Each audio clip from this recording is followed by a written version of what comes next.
আব্বা সূর্য দিনে মানে কেটে ওঠে, তা কখন উঠবে? কেন রাত্রি? দিনে মানে কি সূর্য আমাদের কাজে লাগে?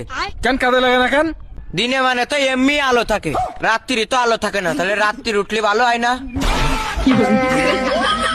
আব্বা আর একটা কথা, আবার কি কথা? এই যে মানসি কয় আমার ইজ্জত চলে গেল, তা ইজ্জতটা চলে যায় কনে যায়?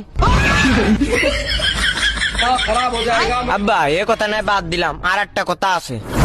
কয়া। এই যে কাজী সাহেব মানসির বিয়ে পড়ায়, কাজী সাহেবের বিয়েটা পড়ায় কিটা?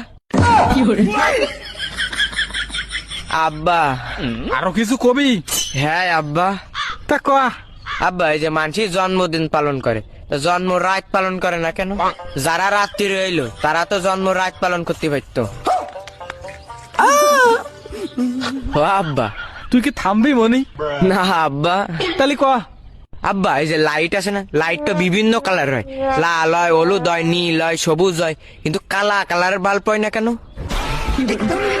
মনে তুই আমার সামনে তো সর নাই, কিন্তু তোর এই ঠান্ডা পানির মধ্যে ফেলাই দিবানে। আব্বা পানিতে ফেলানোর আগে আর একটা প্রশ্নের উত্তর দাও। আবার কি প্রশ্ন? আব্বা জিলেপি যদি একা বেকা না যদি সোজা হইতো, তাহলে জিলেপির নাম কি হইতো?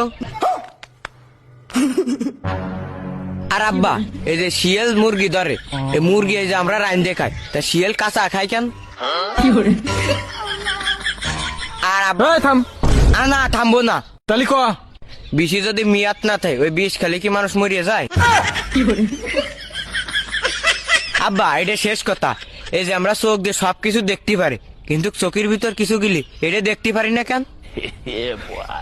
কিন্তু গিলি না আব্বা যাবো না, আর একটা কথা কব। শুয়ারের বাচ্চা, আবার তুই আর কি কবি রে?